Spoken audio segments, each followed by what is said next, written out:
Hey everyone, welcome to the podcast. I'm Jack. And I'm Lisa. Thank you for being here with us today.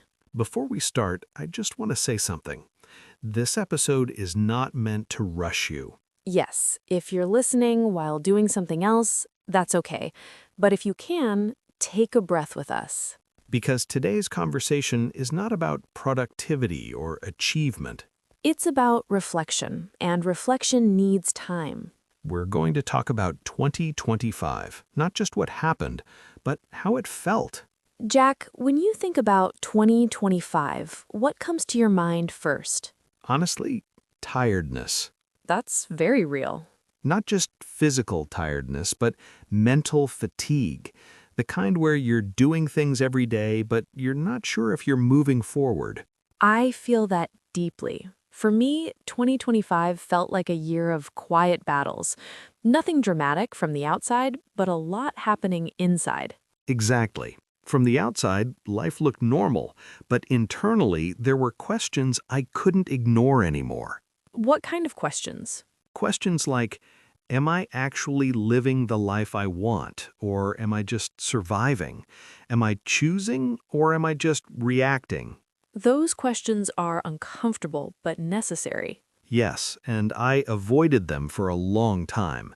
I stayed busy so I wouldn't have to answer them. I think many people listening will recognize that pattern. We keep ourselves busy because silence forces honesty. One thing I learned in 2025 is that growth doesn't always look confident. Sometimes it looks messy. Very messy. I had moments where I felt behind in life, not compared to one person, but compared to everyone. Comparison was brutal in 2025. Yes, social media made it feel like everyone else was moving faster, achieving more, living better. And even when you know that's not the full picture, it still affects you emotionally. Exactly. I started questioning my pace. I asked myself, why am I not there yet? I did the same, and it made me impatient with myself, That impatience slowly turns into self-criticism. which then drains your confidence. Looking back now, I realize 2025 wasn't about speed, it was about awareness. Can we talk honestly about failure for a moment? Yes, we don't do that enough. There were plans I made for 2025 that simply didn't work out. Same here. And for a long time, I saw that as personal failure. I thought it meant I wasn't capable. I used to think delays meant I was doing something wrong. But now I see it differently. How so? Some delays are protection. Some failures are redirection. That's such an important mindset shift. 2025 taught me humility. It forced me to accept that not everything is in my control. And acceptance doesn't mean giving up. It means adjusting. One positive thing about 2025 was self-awareness. Yes, painful, but valuable. I noticed patterns in myself when I avoid hard tasks, when I procrastinate, when I emotionally shut down. Same. And instead of judging myself, I started observing. Observation without judgment is powerful. It creates space for change. 2025 made me realize that I don't need to fix everything at once. I just need to understand myself better. That realization didn't come overnight, though. No, it never does. At first, I was actually frustrated with myself for being so self-aware, but still stuck. I know that feeling. It's like you can see the problem clearly, but you don't know how to move yet. Exactly. And that made me question myself even more. I kept thinking, if I'm aware, why am I still repeating the same habits? I asked myself the same thing, and then I realized something important. What was it? Awareness doesn't automatically create action, it creates understanding. Action comes later. That makes so much sense. We expect awareness to magically change us. Yes, like a switch, but humans don't work like that. We're not machines. We're emotional, layered, complicated. And slow. Very slow sometimes.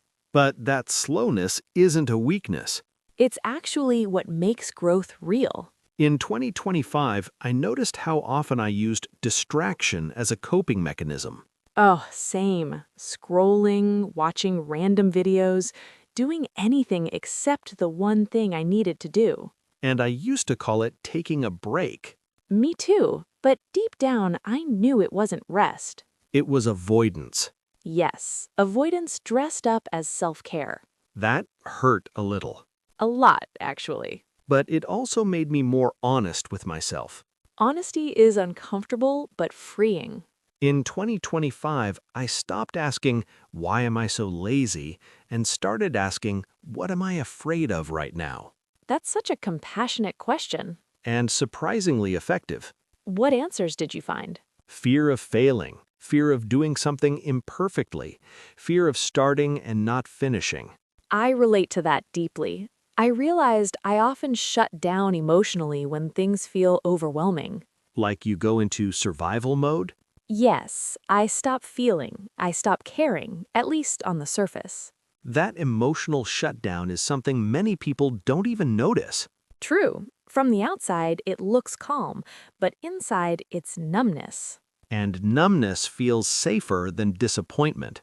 2025 taught me that self-awareness isn't about criticizing yourself. It's about understanding your defense mechanisms. Exactly. Those habits formed to protect us at some point. That realization made me kinder to myself. Me too. Instead of saying, "Why am I like this?" I started saying, "Okay, this makes sense." That shift alone reduced so much inner tension. It also made change feel less threatening. Because you're not fighting yourself anymore. You're working with yourself. In 2025, I also noticed how much energy I spend worrying about the future. Same. Constant mental noise. I realized that worrying made me feel busy, but it didn't solve anything. It feels like preparation, but it's actually paralysis. Self-awareness helped me catch myself in those loops. And gently pull myself back to the present. Not perfectly, just more often. That's important to say. Awareness doesn't make you perfect. It makes you conscious. And consciousness gives you choice. That's the real power. Choice instead of autopilot. In 2025, I spent a lot of time on autopilot, Me too. Doing things because I should. without asking if I actually wanted to. Or if it even mattered. Self-awareness made me pause before saying yes to everything. And before saying no to myself. That's such a good point. Sometimes we say no to our own needs without realizing it. And then we wonder why we feel disconnected. 2025 showed me that understanding myself is an ongoing process. Not a destination. There's no moment where you're done. And honestly, that's comforting. It takes the pressure off. You don't need to become a completely new person. You just need to become a little more honest, A little more patient. a little more gentle, Looking back, I'm grateful that 2025 slowed me down, even though it didn't feel good at the time. especially because it didn't feel good. Growth rarely feels comfortable when you're inside it. But later, it feels meaningful. If someone listening feels like they didn't achieve much in 2025, I hope they realize that self-awareness is an achievement, a quiet one, but a powerful one. because once you understand yourself You stop fighting invisible battles. and you start moving forward with intention, Slowly, but honestly. and that kind of progress lasts. It really does. Thank you for sitting with us today. We'll continue this conversation in the next episode. Till then, take care. Bye, Bye, everyone. everyone.